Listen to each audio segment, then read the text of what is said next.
So as Russia intensifies its attack on Ukraine, here are the latest developments in the ongoing situation. At least about 5 people are said to have been killed in the Ukrainian capital of Kyiv after the Russian airstrikes hit the Kievan television tower. Before the attack, the Russian military had warned the residents of Kyiv to leave from the city, saying that it would carry out strikes against facilities in the capital. Now, a US official has said that the miles-long armored column bearing down on the capital city of Kyiv has not made any advances in the last 24 hours. It is frozen in its place by logistical problems, short on fuel and food, and also perhaps pausing to reassess their tactics.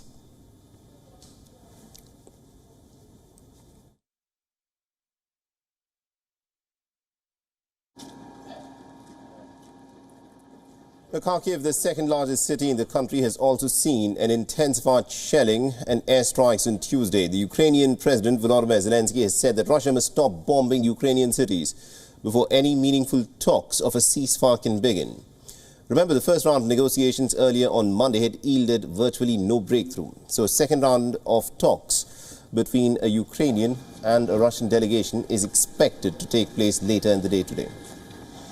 Ми про діалог. Я вважаю, так, треба припинити хоча б бомбардування людей.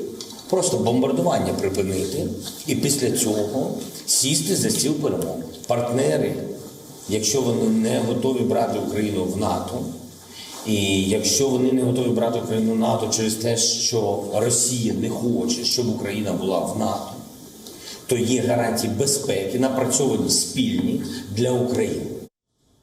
Volodymyr Zelensky also spoke to President Joe Biden and discussed as to how the United States and its allies are working to hold Russia accountable. Airstrikes were also reported in northern Ukraine.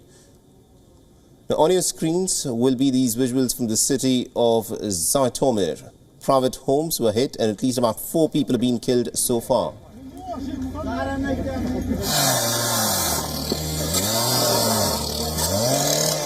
Meanwhile, the World Court will be hearing Ukraine's case seeking a halt to Moscow's military actions on the 7th and the 8th of March. Now, the court, formerly known as the International Court of Justice, is the United Nations venue for resolving disputes between the states. As fighting continues into its 7th straight day, the United States and 30 other nations have agreed to release about 60 million barrels of oil from their strategic reserves to try and stabilize the global energy markets. Big American brands are also distancing themselves from Russia, and the latest, of course, to do this is Apple.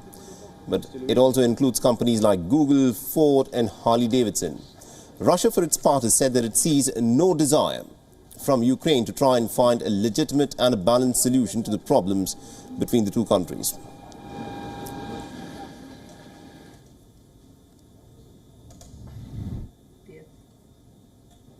WION is now available in your country. Download the app now and get all the news on the move.